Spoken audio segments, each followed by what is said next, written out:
Ka-Coffee, magandang araw po sa inyo. Luzon, Visayas at Mindanao, sa lahat po ng nakikinig sa atin.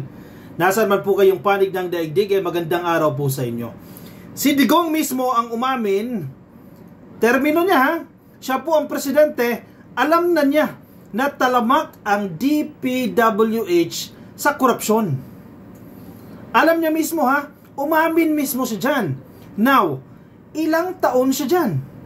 Nang na-discover niya, let's say 3 years na siyang presidente, ibig sabihin, meron pa siyang 3 years na opportunity para buwagin yung sindikato na yan na nasa loob ng DPWH. Or, kung ano bang sabuatan niya sa mga kontraktor. Inamin niya mismo yan eh. Oh, gusto niyo ng ebidensya? Papanood ko sa inyo. Siya mismo ang umamin yan. Bakit wala siyang ginawa? Hindi niya kayang banggain ang mga bilyonaryo? Hindi niya kayang banggain ang mga senador? Hindi niya kayang banggain ang mga congressman at congresswoman? O dahil sila din mismo mga kontraktor? Oh, bakit hindi niya binunggayan? Pasalamat sila si PBBM ngayon. Kayang gawin yan. Si Speaker Martin Romualdez nagsalita rin para maiwasan na itong talamak na korupsyon ito. Mamaya basahin ko sa inyo ha kung ano yung kanyang statement. Dito muna tayo sa pag-amin ni Digong.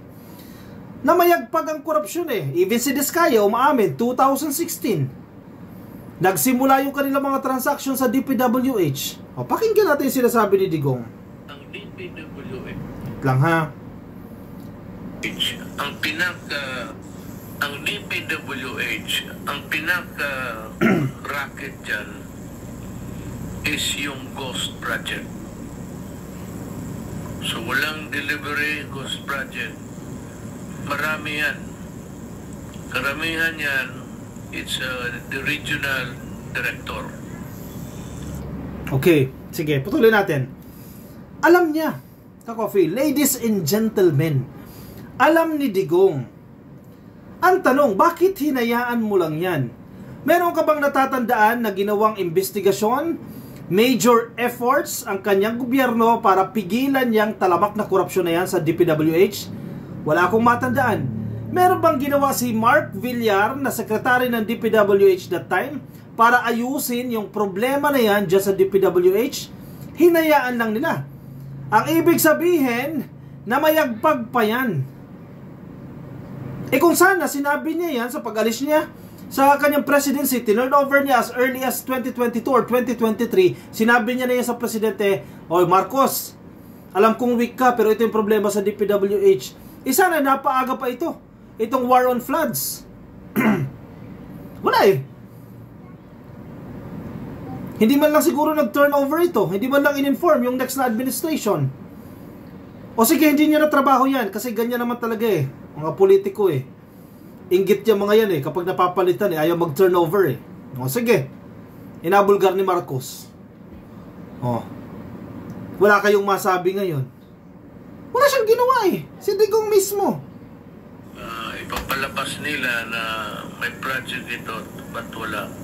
So the best way is to conduct an audit of those projects to determine if they are ghost projects or not. And I think they are plenty.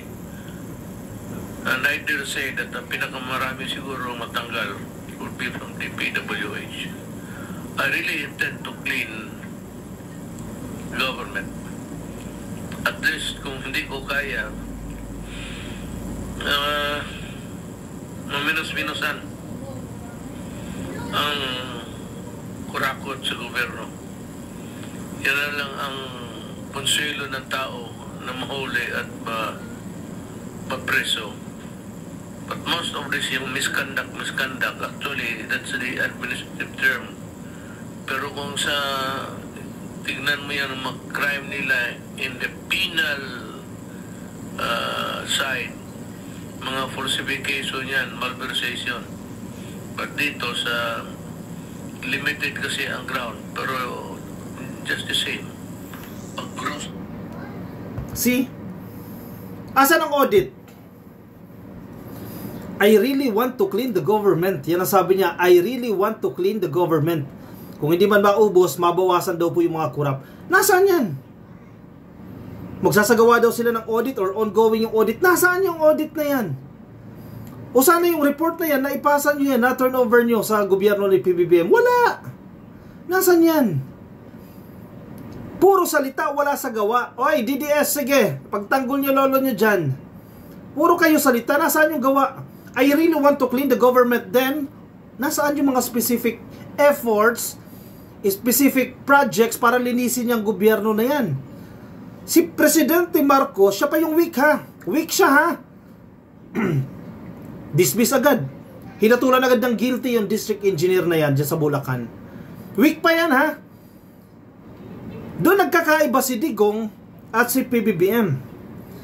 Sino nag-audit dyan sa DPWH nung panahon ni Digong? Mga taga DPWH din. Kaya walang resulta. Diba?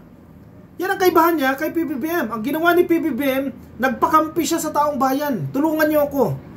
Sumbong sa Pangulo.ph, kayo ang nakakaalam sa lugar ninyo kung may ghost project. Ibulgar natin yan. Yun ang kaibahan ng isang Duterte at ng isang Marcos. Si Digong puro salita, I really want to clean the government. Walang specific actions. Nasaan yung mga ginawa ninyo para suportahan yung claims na yan na I really want to clean the government? Walang efforts. Si Presidente Marcos, sinabihan niya lang ng mahiya naman kayo, may kasunod agad. Hindi na kaya ng siya lang yan. Si Digong for sure, hindi niya kaya yan. Hindi niya kayang banggain mga congressman eh. Kasi mga kakampi niya rin eh. Mga senador, hindi rin. Mga kontraktor, hindi rin eh. Campaign donor eh. Mga billionaire, so baka yung aid niya makikinabang din. O tatamaan din. O si Marcos, nagpakampi sa taong bayan. Tulungan niyo ako. O ito yung mga listahan ng mga flood control projects sa lugar ninyo. Silipin ninyo kung talagang nag-i-exist yan. Kung hindi, isumbong nyo sa akin. Pupuntahan ko. Babasahin ko yan isa-isa. Yun ang kaibahan ni PBBM at ni Digong. Malayong malayo. Pero ang weak dyan, si PBBM pa ang weak ha. Sabi ni Duterte, weak ang Marcos. Weak si PBBM. Siya pa ang weak niya na may accomplishment. Si Digong, puro salita, I really want to clean the government. Nasaan? O DDS, umamin siya mismo, nakurap yung DPWH na yan. Anong ginawa nyo? Nasaan yung efforts ninyo para linisin yan? Wala! Sige, ilagay ninyo dyan sa comment section kung merong ginawa si Villar para linisin yan.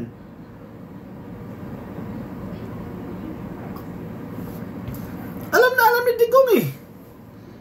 Nakurap yan eh, pinagpapawisan tuloy tayo eh. Ayaw ata gumana ng aircon eh.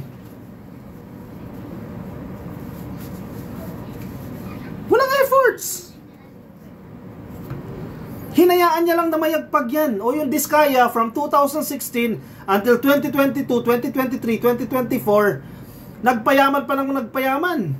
Kasi inalaw eh. Hinayaan yung sitwasyon na yan. Diba? O asan mukha nyo ngayon? Anong iharap nyo ngayon? Tapos ngayon, sisihan. Sino sinisisi nyo ngayon? DPWH. Hindi raw nasuri ng DPWH yung mga flood control projects.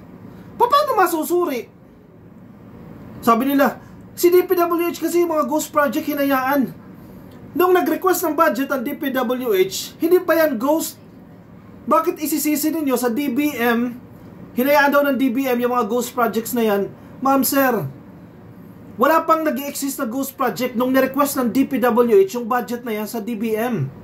Ang may kasalanan dyan, DPWH, sila ang accountable dyan. Bakit ituturo nyo sa DBM? No. Kasalanan ng mga congressman yan. Kasalanan ng mga senador yan na nakikinabang mula sa mga campaign donors. Kaya insert ng insert para pambayad utang. Tapos sisi nyo kayo sa DBM. Aba, matindi kayo. Tingnan nyo si Secretary Amena Pangandaman. Tingnan mo kung kurap yan, mukha pa lang yan, tingnan mo, the way kumilos yan, the way magsalita yan. Tingin mo, makikitaan mo ba ng kakaunting korupsyon yung mukha niyan? Hindi mo kakikitaan, napaka-transparent. Tapos ngayon, sa kanya nyo ibabato yung sisi. Yung ibang congressman din, sinisisi sa DBM. Hindi raw nasuri yung mga ghost project. Wait, trabaho ba ng DBM yan? Meron ba silang engineers? May mga architect pa sila para masuri? Inspection nila yung 16,000 projects na mga flood control projects? Hindi. Yung implementing agency. Yung requesting agency, DPWH, tiyakin ninyo na walang ghost project. Ba't kayo isisisi sa DBM yan? Nakakatawa kayo dyan. Si Speaker Martin Romualdez, in fairness, kailangan maging transparent. Nagsalita siya dyan. Kasi kasamahan niya rin mismo dyan. For sure, alam nila yan. Dyan sa House of Representatives and even sa Senado, involved dyan. Marami dyan, mga kontraktor. At idinadaan nila yan sa budget insertion. Kaya kailangan natin maging transparent dyan. BICAM.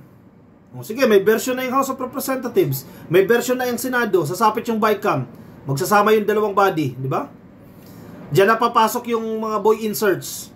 Singit 50 million, 80 million sa kung saan distrito na pinagmumula ng ghost projects. Tapos kasalanan pa ng DBM yan. Malay ba ng DBM yan sa budget insertion? Di ba may power of the purse? Kayo yan. Tapos sisi nyo sa DBM. Anyway, ang gusto po ni Romualdez ngayon, tama lang ito, magkaroon ng budget reforms. Actually, ipinapatupad na nila yung iba dito, no? Mas maging transparent. I-involve yung civic organization sa budget process.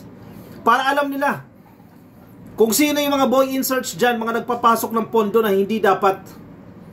Basahin natin ito. Headline ng, actually, may Inquirer, may Mindanao Times. Marami ito ka-coffee, kaliwat kanan. Sige, basahin natin yan. Caption, Romualdez backs calls to end corruption, pushes budget reforms. Importante ito. House Speaker Ferdinand Martin Romualdez on Friday, September 5, ngayong araw po yan, backed calls from business and civil society groups to end corruption, saying the House will never condone wrongdoing in government. In fairness dito kay Romualdez, mabilis kumilos yan eh. Alam niya, for sure, alam ni Romualdez yan kung sino yung involved sa kanilang hanay. At hindi dapat hayaan yan. Kung may mga corrupt, may mga politiko, may mga congressman, mga kontraktor yan, dapat managot yan. Huwag niyong i-condone yan. Huwag niyong hayaan na mamutawi yung ganyang klase ng korupsyon. He stressed support for independent scrutiny and fair prosecution to hold accountable those who betray public trust amid investigations into questionable flood control projects. Tama rin naman. Dapat may due process pa rin. Sisigaw ng mga yan eh. O bakit hindi kami nabigyan ng due process? Karapatan nila yan, ka-coffee. Bagamat galit ka na kay Diskaya, kay congressman, kung sino man yan, kailangan para sila bigyan ng due process dahil nakasaad po yan sa ating saligang batas. Nasa constitution po natin yan. Kasi kung hindi idadaan sa due process yan, yung mga damuhong congressman na yan, damuhong senador na yan, mga opisyal, baka gamitin pa yung technicalities para makawala sila. Kaya tama rin naman na bigyan ng fair prosecution. Ito yung sinasabi ni Romualdez. Scrutiny and fair prosecution para managot po yung mga dapat managot. Tama na ito, mas maging maingat sa pagkilos, no? Kasi, again, baka idaan sa technicalities, makalabas yung mga yan, makapagpiansa yung mga yan, at gamitin yung unfair prosecution o persecution sa kanila para makawala. Wag naman ganon, di ba? Romualdez said the House has introduced reforms to restore trust, including greater transparency in budget deliberations, tighter oversight of lump sum funds, citizen participation, and budget modernization. In fairness, nung si PBBM sa kanyang SONA, nanawagan niya ng transparency eh. Sabi ng presidente, dapat yung budget aligned doon sa plano ng gobyerno. May Philippine Development Plan tayong sinusundan. Dapat yung mga projects na i-implement ninyo aligned doon sa PDP o Philippine Development Plan. Inaral lang maigi yan.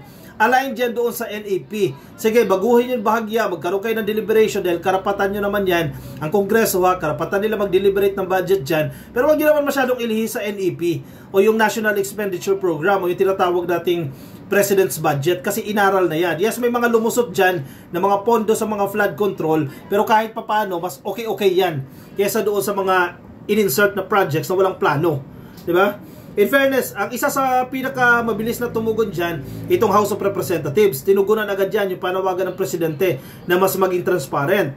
Ang Senado, medyo hindi medyo matagal-tagal pa kasi medyo mabagal si Chis Escudero dyan.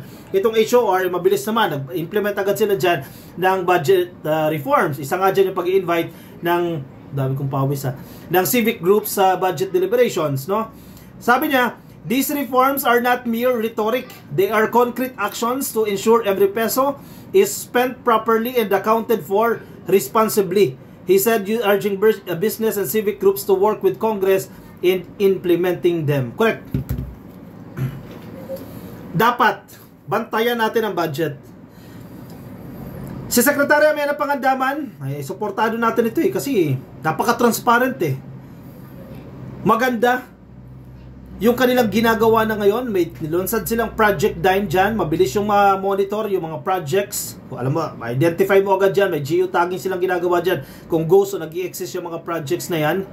Ang Congress, may budget reforms. Yan yung sinasabi nating mga specific actions. Hindi yung sinasabi lang ni Digong na I want to clean the government. Sir, hindi pwede puro salita, puro rhetorics.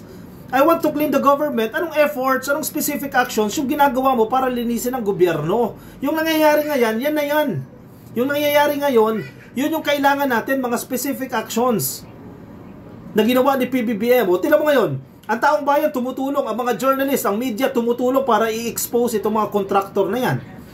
Diba? Even yung mga miyembro ng Kongreso tumutulong. Or yung mga media, ini-expose yung mga miyembro mismo ng Kongreso. Diba? Taong bayan ang tumutulong, kaya mautak si Presidente. Ginamit niya ang taong bayan. Tulungan niyo ako dito.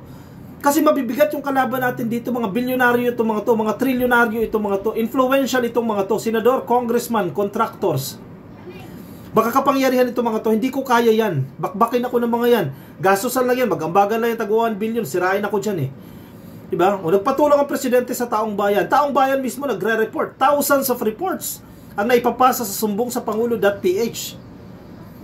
Diba? O paano ka mananalo sa taong bayan? Tulong-tulong ang taong bayan. Partida weak pa si PBBM yan Si Digong, puro salita. I want to clean the government. Asaan? Wala kang makita. Asaan? Paano mo nalinis ang gobyerno? Tukhang.